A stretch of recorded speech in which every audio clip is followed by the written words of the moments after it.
Bien, para finalizar con la teoría del concurso aparente de leyes, vamos a ver ahora la posición de Zaffaroni.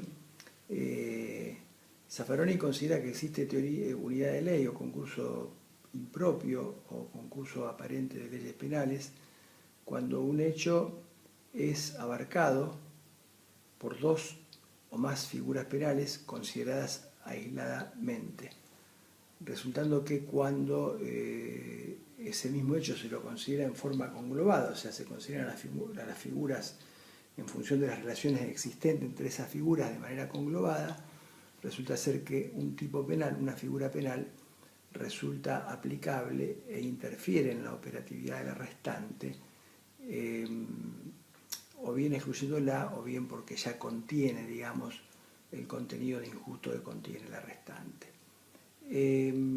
Da tres reglas, pero le asigna las reglas o algunas de estas reglas a un contenido diferente al que le asignaba la doctrina tradicional, del mismo modo que lo va a hacer Pessoa, que no vamos a plantearlo aquí porque lo pueden acceder mediante lectura, pero básicamente Zaffaroni plantea la regla de la especialidad, de la consunción y de la subsidiariedad. Y si hay especialidad, conforme a la regla general, ley especial de la ley general, no hay ninguna duda, pero en la especialidad el tipo prevalente, el tipo desplazante, hay dos tipos que en apariencia ocurren. El tipo prevalente o desplazante ya contiene en sí mismo la descripción que está en el tipo desplazado y contiene unas notas complementarias, de modo que hay es como que el tipo prevalente contiene el mismo núcleo típico que el tipo desplazado más algunas otras notas. Lo que ocurre cuando él da los ejemplos de cuáles son los casos que entran dentro de esta regla de la especialidad,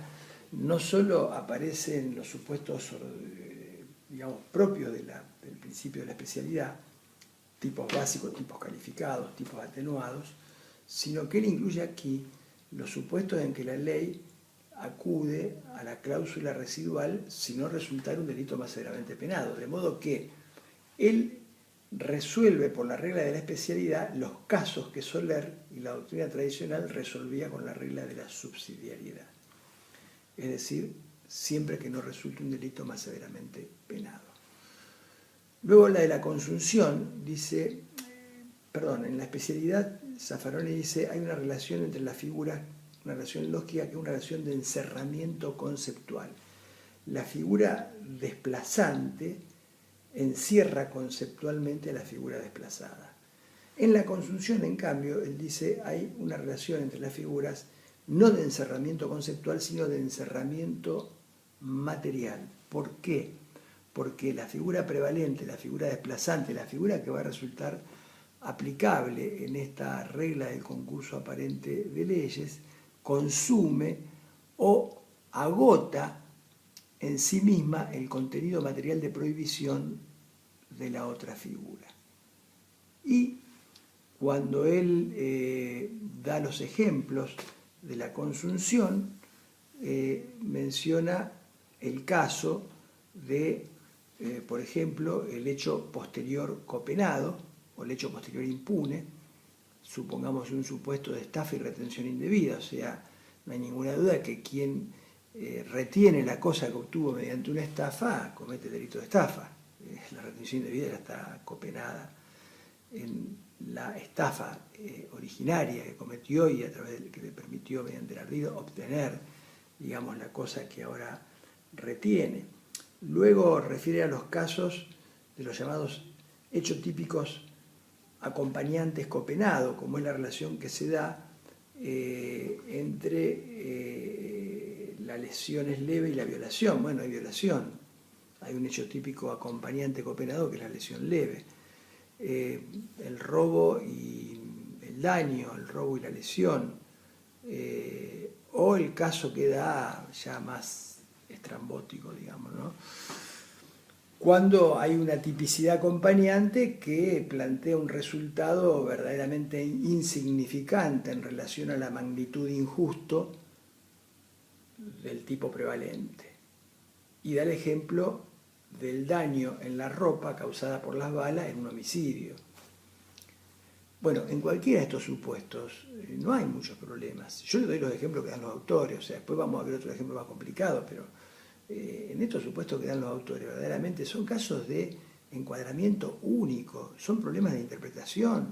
Esto es lo mismo que subsumir un supuesto de hecho en una figura legal, en un abuso sexual con acceso carnal, bueno, en un robo calificado, bueno, acá tenemos una violación, hubo una lesión leve, nadie duda que es violación. Bueno, ellos consideran que, ni tampoco he visto que haya sentencias que digan que hay un concurso aparente, a pesar de que todos los autores lo dicen, ¿no? Finalmente se refiere a la regla de la subsidiariedad y dice que en la subsidiariedad es una regla que se da conforme a un principio que es ley primaria, deroga ley secundaria.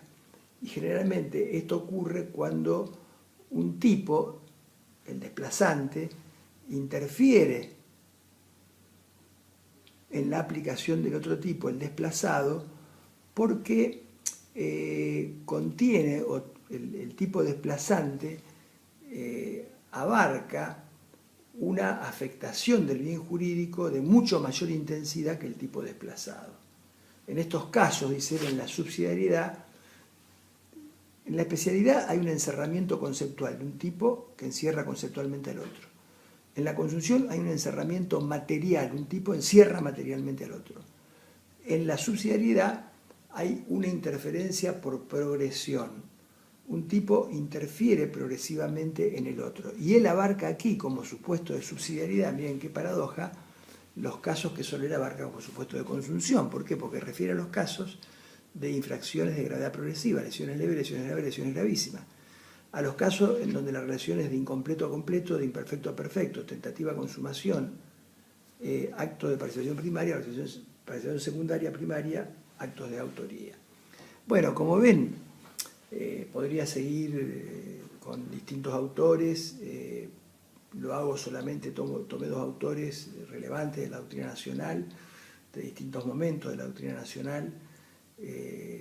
Sebastián Soler fue el jurista más importante de América Latina en su momento, en la década del 40, del 50, del 60. Zaffaroni es hoy el jurista más importante de América Latina, para poner en evidencia los problemas que plantea la teoría de la unidad de ley o concurso aparente de leyes. Problemas que se agravan si uno, por ejemplo, lee o analiza la obra de Pessoa.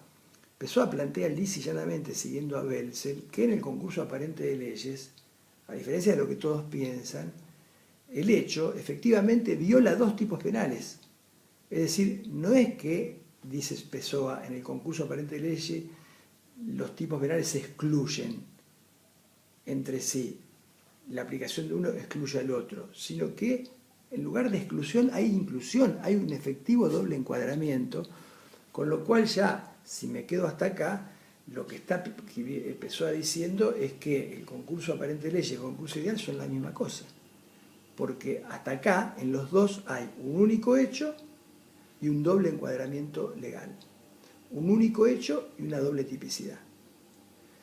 Para salvar esta, si se quiere, inconsistencia, dice Pessoa, lo que ocurre, la diferencia entre el concurso ideal, concurso propio, y el concurso aparente, concurso impropio, no es que en el concurso ideal el hecho se proyecta sobre dos tipos penales efectivamente, y en el concurso aparente, en cambio, es una sola figura la que atrapa el hecho, sino que la diferencia es que, en verdad, en el concurso ideal, las dos figuras penales que se sienten afectadas y que son efectivamente afectadas, resultan necesarias para poder describir completamente el hecho. Porque en el concurso ideal, dice él, si yo me quedara con una sola figura, el hecho sería típico porque no podría abarcarlo completamente, de modo que necesito la concurrencia de las dos figuras, como si fueran dos círculos concéntricos, en donde hay un espacio común, parcial, del tipo objetivo de las dos figuras, que coinciden. O sea, yo necesito las dos figuras, por eso él da el ejemplo de una vinculación de círculos concéntricos, necesito las dos figuras para poder describir completamente la conducta en el concurso. En cambio, en el concurso aparente, hay una de las dos figuras que me describe completamente el hecho. Y las otras también, pero las otras me describen aspectos menores, pero en realidad hay una que lo describe bien completamente y esa es la figura aplicable. En verdad no es así, porque muchos de los ejemplos que da Pessoa no hay ninguna duda de que la solución por vía del concurso aparente no implica la aplicación de una figura que describe de manera completa el hecho, por múltiples razones, porque además, cuando yo veo la relación entre o el daño como integrante del robo, bueno, pero también puede haber un daño sin robo y un robo sin daño. De modo que esto plantea una dificultad. Yo no puedo construir una categoría conceptual por fuera de la ley, dando como características las mismas características que tiene una categoría que tiene fundamento normativo, que tiene fundamento en la ley, como la del concurso ideal. Esto obviamente cae por su propio defecto. De modo que, como conclusión, les diría que verdaderamente me parece que el problema de la aritmética de los delitos debería reducirse a solamente 3 categorías. Los concursos propios, que son el concurso ideal, artículo 54, el concurso real, artículo 55, y el delito continuado, que algunos creen que tiene una fuente normativa, de hecho hay una referencia en los antecedentes, otros lo construyen a contrario sensu del 55, pero que es una doctrina que tiene una tradición ya de la época de los glosadores, los posglosadores. Creo que el concurso aparente de leyes es eso, es una ilusión. Es una construcción doctrinaria muy endeble, muy débil. En primer lugar, porque la regla de la alternatividad no existe, ya lo expliqué. No tiene alternativas, o es de Newell's o es de Central. No hay mucha alternativa. Acá en Rosario generalmente son todos de Newell, pero algunos de Central hay, no muchos. La regla de la subsidiariedad, en última instancia, no sé cuál contenido tomar, pero en cualquiera de los ejemplos que uno pueda utilizar son supuestos de encuadramiento, de interpretación de la ley.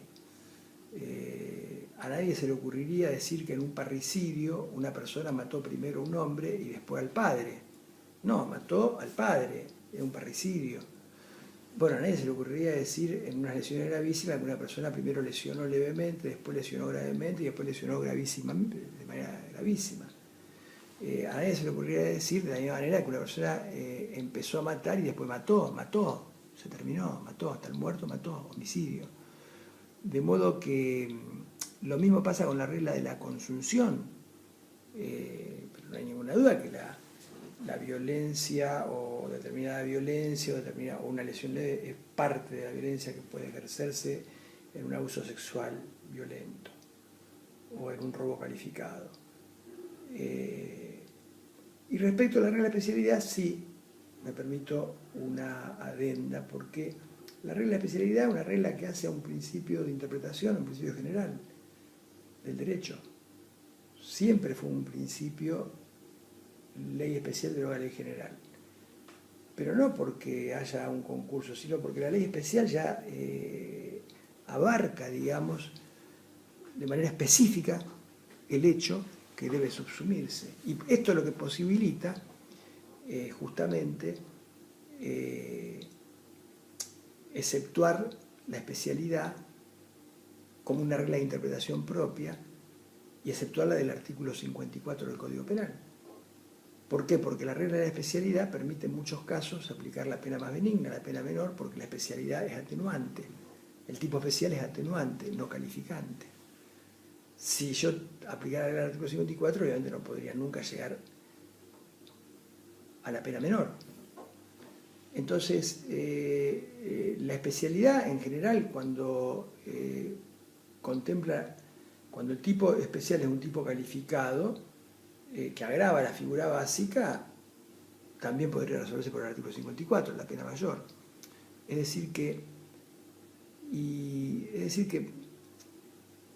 lo que quiero significar es lo siguiente. Todos los supuestos que se plantean como concurso aparente de leyes, todos tienen solución en el Código Penal en una regla expresa que no fue derogada y que es la regla del artículo 54. Incluso es más, en muchos supuestos permite resolver casos que podrían llevar a una irracionalidad, más allá de que la irracionalidad surja de una legislación cada vez más desquiciada, si se quiere, ¿no? Porque el legislador mete reformas y no analiza sistemáticamente, no sabe cómo repercute. Pero fíjense que si yo tomo como concurso aparente el delito de tenencia armada de guerra con el incendio, y hay una regla de subsidiariedad tácita porque el delito de lesión desplaza al de tenencia o al de peligro, resulta de que en uno tengo una escala de 3 a 15 años y en el otro tengo una pena sensiblemente menor. Entonces, por vía del concurso aparente debería aplicar o desplazar a una figura que tiene una pena muchísimo más grave. Si yo aplico la regla del concurso ideal, se aplica siempre la pena mayor. De modo que todos los casos que los autores plantean como supuesto de concurso aparente de leyes tienen solución en una regla expresa del Código Penal. No es necesario inventar nada, inventar sobre la nada, porque no hay ninguna norma y no es posible sostener que el artículo 54 esté derogado, el de su estudio no existe en materia penal. De modo que, salvo algunos supuestos de especialidad, principio, ley especial de la ley general, en donde va el efecto oclusivo de la ley más benigna, porque la especialidad me lleva a un atenuante, todos los casos se pueden resolver por vía del artículo 54. Y esto demuestra que la teoría de concurso aparente de leyes verdaderamente es una teoría muy débil, porque, a ver, desde el punto de vista epistemológico incluso, es científicamente poco sostenible que alguien pueda decir que, bueno, en apariencia resulta ser que me encontré con un león, pero después, si me pongo los lentes y lo analizo un poco mejor, me doy cuenta que era un tractor. No es muy serio desde el punto de vista científico. Decir que en una primera leída del código me parece que hay 2 delitos. Ahora resulta que cuando voy a leerlo más profundamente me doy cuenta que en realidad era un hecho que caía en una figura penal. Este razonamiento no puede dar entidad científicamente a una teoría. De otro lado, tampoco es sostenible en términos científicos que yo construya una categoría sobre la base de elementos que ya son propios de una categoría dogmática que tiene base normativa. Mucho menos en la posición dudosa de Zaffaroni y en la posición contundente de Pessoa, en donde están diciendo que en el concurso aparente también hay un hecho y hay una doble tipicidad penal, con lo cual me están dando los 2 elementos del concurso ideal. Entonces, si yo tengo un hecho con doble tipicidad y tengo un artículo escrito que está vigente, que dice se aplica la pena mayor, no tengo que inventar nada, tengo la solución allí en el artículo 54. Después vamos a ver las dificultades que plantea el artículo 54 respecto de otros supuestos, fundamentalmente en los delitos de resultado material. Saco dos pistolas 9 milímetros y mato a 4 personas. Que hubo un homicidio o 4 homicidios. Bueno, pero esa es otra historia, ese es otro problema. Pongo una bomba y mueren muchos. ¿Hay un solo homicidio, un solo movimiento o hay muchos homicidios, hubo muchos resultados? Y así con la tenencia de arma de guerra y el robo calificado. Hay un concurso real, hay un concurso ideal. Ojo que las diferencias son notables en cuanto a la pena aplicable. En cualquier caso, esta posición es minoritaria. La posición que dice la teoría del concurso aparente no existe es minoritaria. Prácticamente la sostuvo en una pequeña investigación Carlos Nino. Yo estoy totalmente convencido. No es la posición mayoritaria, pero la verdad que es una teoría que, por donde se la mire, se resulta vulnerable. Mucho más cuando, como he demostrado, no hay siquiera un consenso doctrinario en orden a la conceptualización de lo que es el concurso aparente de leyes, a los elementos o condiciones que le dan entidad, a la cantidad de reglas o relaciones entre las figuras utilizables para resolverlo, a la denominación de esas reglas y, peor aún, al contenido y al alcance de esas reglas. porque lo que algunos autores resuelven como caso de subsidiariedad, los mismos casos son resueltos por otros como casos de especialidad. Con esto termino. En el proyecto, no era el proyecto Tejedor, yo me equivoqué, en el proyecto de 1891, proyecto muy importante, como ya vamos a ver, como fuente a considerar, en el artículo 78 el proyecto de 1891 regulaba el concurso ideal de delito. Lo regulaba prácticamente con la fórmula que hoy conocemos, ¿no? Un hecho que cae bajo más de una sanción penal. Y como segundo párrafo del artículo 78, el proyecto de 1891 decía: si un hecho estuviere diferentemente reprimido por una disposición general y por una disposición especial, se aplicará esta última, la especial. Fíjense cómo ya en 1891 este planteo que yo estoy haciendo ahora estaba contemplado, de modo que la dimensión histórica siempre es importante, porque en 1891 ¿qué se dijo? Señores, todos estos problemas se resuelven con una regla, la del concurso ideal, y se aplica la pena mayor. Ojo, hay una excepción, hay un caso que tiene que ver con un criterio, un principio interpretativo, que puede dar lugar incluso a la aplicación de la pena menor, que es el principio o la regla de la especialidad, ley especial de la ley general. Y lo previeron expresamente en este párrafo que textualmente decía: si un hecho estuviera diferentemente reprimido por una disposición general y por una disposición especial, se aplicará la última. Muchas gracias, seguimos en el próximo video.